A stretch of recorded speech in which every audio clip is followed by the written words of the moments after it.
मैं यति यतेंद्रानंद शिष्य पूज्य गुरुदेव महामंडलेश्वर यति नरसिंहानंद गिरी जी महाराज श्री पंचदश नाम जूना अखाड़ा एवं पीठाधीश्वर शिव शक्ति धाम डासना देवी मंदिर। मैं एक पैदल यात्रा 9 जून 2024 प्रातः 8 बजे से उज्जैन से इंदौर, देवास और फिर उज्जैन तक कर रहा हूँ। इस यात्रा का मुख्य उद्देश्य है हिंदुओं को जिहाद के विरुद्ध सावधान और जागरूक करना।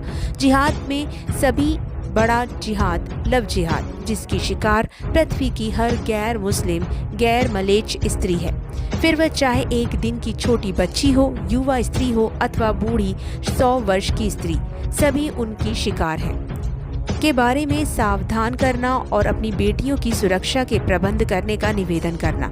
इस पैदल यात्रा में मार्ग में स्थान स्थान पर हम धर्म सभा के माध्यम से धर्म संवाद भी करेंगे व हिंदुओं को उनका वास्तविक धार्मिक कर्तव्य समझाने का प्रयास भी करेंगे।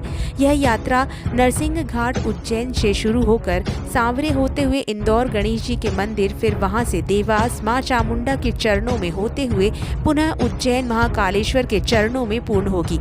अतः आप सभी पौरुषवान हिंदू अपने धर्म और कर्म को समझकर इस यात्रा से जुड़ें व माँ और महादेव की कृपा प्राप्त करें, ताकि माँ और महादेव आपको सद्बुद्धि दें और आपके धर्म, राष्ट्र, परिवार और आपकी विधर्मियों से रक्षा करें।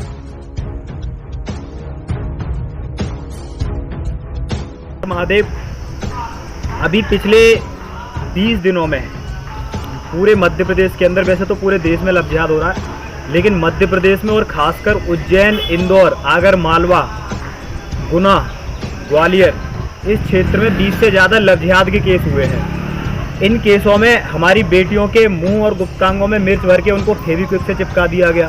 पीथमपुर में बेटी को मार के बलात्कार करके उसको लटका दिया गया। इंदौर में 4 से ज़्यादा लव जिहाद के केस हुए हैं।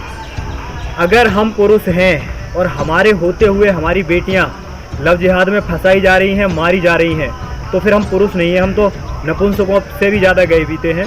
तो हिंदू समाज को वो अपनी बेटियों की रक्षा करे, उनके प्रति चिंतित हो और उनके खिलाफ क्या षड्यंत्र पूरे विश्व में एक विशेष कौम चला रही है, इसके प्रति उन्हें जागरूक करने के लिए, इसके प्रति उन्हें नींद से जगाने के लिए हम अपनी जान हथेली पर लेकर एक यात्रा निकाल रहे हैं, जो है लव जिहाद से जागरण की यात्रा है। ये हिंदुओं के लिए, और हिंदुओं के लिए नहीं, सभी गैर मुसलमानों के लिए, जो भी इस धरती पे गैर मुस्लिम है उन सभी के लिए ये यात्रा है। ये यात्रा प्रारंभ कहाँ होगी, कहाँ से समापन होगा? ये यात्रा उज्जैन नरसिंह घाट से महादेव महाकाल के श्री चरणों से हम शुरू करेंगे इसको, फिर ये इंदौर गणपति जी के चरणों तक जाएगी। गणपति जी से फिर ये हमारी जो माँ है, जगत जननी है माँ चामुंडा, देवास में उनके चरणों तक जाएगी।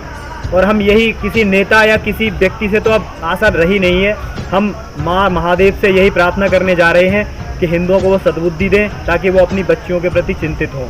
तो ये उज्जैन से इंदौर, इंदौर से देवास और देवास से फिर उज्जैन वापस हम महाकाल के चरणों में आएंगे। यह समय कब तक रहेगा, कितना समय? देखिए, ये आज मैं यात्रा शुरू कर रहा हूँ, कब इसका समापन होगा इसकी कोई तिथि नहीं है। हो सकता है मुझे 10 दिन लग जाएँ, हो सकता है 5 दिन लग जाएँ, हो सकता है 15 दिन लग जाएँ। जी, क्या नाम आपका पूरा? मेरा नाम है यति यतेंद्रानंद सरस्वती।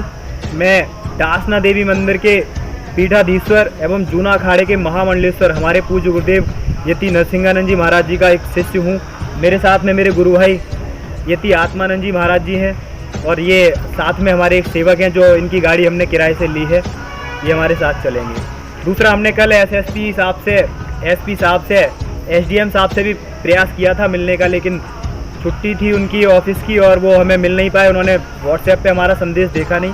हमने प्रयास किया था कि इस यात्रा में हमें पुलिस सुरक्षा भी मिले साथ में, लेकिन ये स्थिति है, कोई अगर जिंदा है और उससे पहले वो पुलिस को ढूंढता है तो पुलिस उसको मिलती नहीं है। भारत की पुलिस केवल मरने के बाद उसका पोस्टमार्टम और उसकी विवेचना करने के लिए है। जिंदा है हम, कल से पुलिस को ढूंढ रहे हैं, संपर्क करने का प्रयास कर रहे हैं। ऑफिस भी गए थे उनके, लेकिन कोई नहीं मिल रहा। लेकिन हम कर रहे हैं, हमें पुलिस की उसकी चिंता नहीं है। पुलिस का हम चाहते हैं कि वो अपना दायित्व निभाएं, हमारे साथ रहें। नहीं है तो हम अकेले कर रहे हैं यात्रा। लेकिन एक बात है, हिंदू इस पुलिस के भरोसे बैठा हुआ है। तुम्हारे जिंदा रहते तुम्हें कोई बचाने आने नहीं आएगा, आने वाला नहीं है। लेकिन जब मर जाओगे तभी ये एसएसपी साहब, एसडीएम साहब, डीएम साहब, कलेक्टर साहब, तभी सब मिलेंगे। हर हर महादेव।